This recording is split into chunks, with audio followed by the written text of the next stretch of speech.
Our third speaker is Distinguished Toastmaster Jeff Rufenacht. When Jeff showed up today, Nooch asked him if he would fill in as speaker number 3. An hour later, here we are. Since this is impromptu, please evaluate Jeff and how he does with his organization, timing, and especially with his conclusions. Please welcome Jeff Rufenacht with his speech titled Snoring Roommates, a Leaky Air Mattress, and a Bonafide Miracle.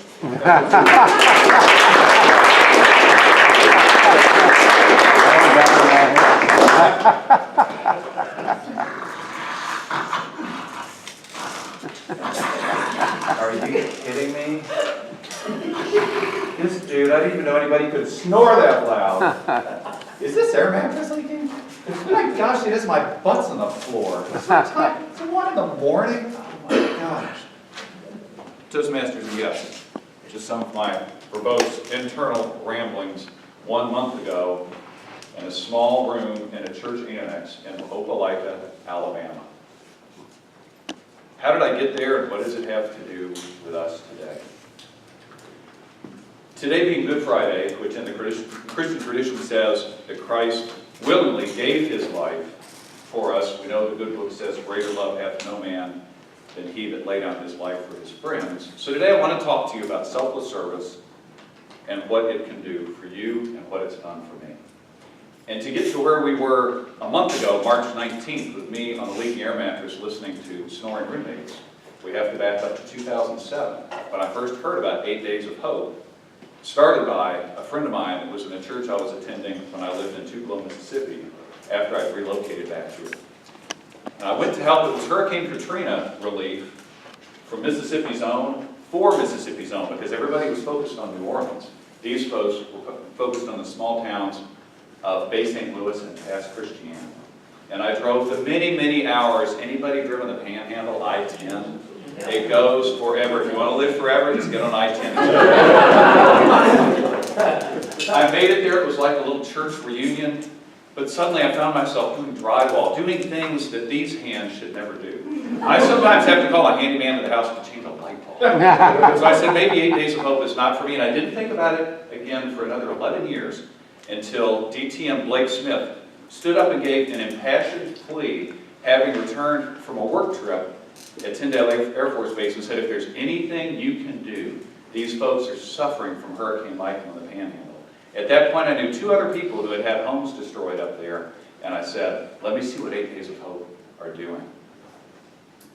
To my thrill, I found out that they have a rapid response team. Think heavy yard work.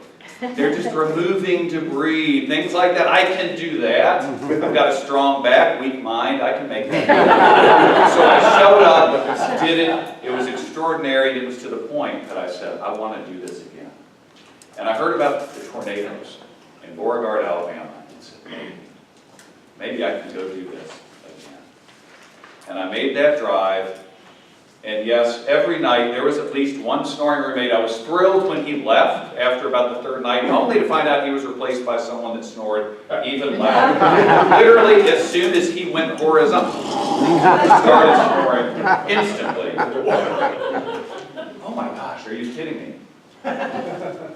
And suddenly I'm doing hours of heavy yard work going, why did I think this was a good idea? As I'm lugging branches of various sizes across the street.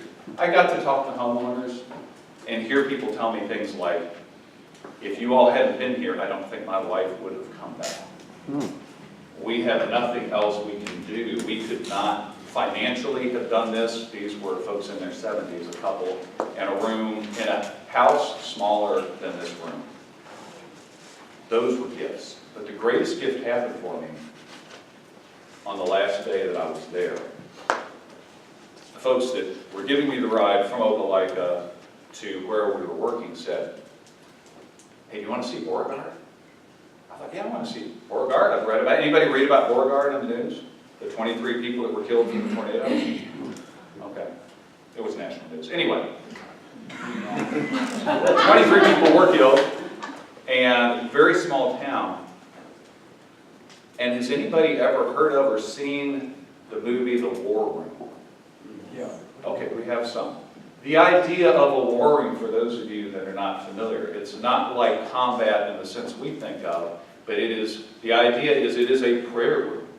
And the devout have a closet, something like that they move into to say their prayers, not in a showy way, just in a way just between them and their higher power. So there's a lady by the name of Ernestine Reese, 72 years old, and her daughter, who lived next door to her, reported that she grew up in that house. She always knew that prayer room was there. There are people that said after the fact, I bet Ernestine got this idea from the movie. The daughter said, no, I think the movie came about because of people like my mother. So that afternoon, on the last day of my work, when we're heading back, we stop by Beauregard. The next morning, I'm going to be coming back to Orlando. We drive into that community. Imagine at the base of this hill, this is where 6 people were killed in multiple mobile homes when the tornado hit.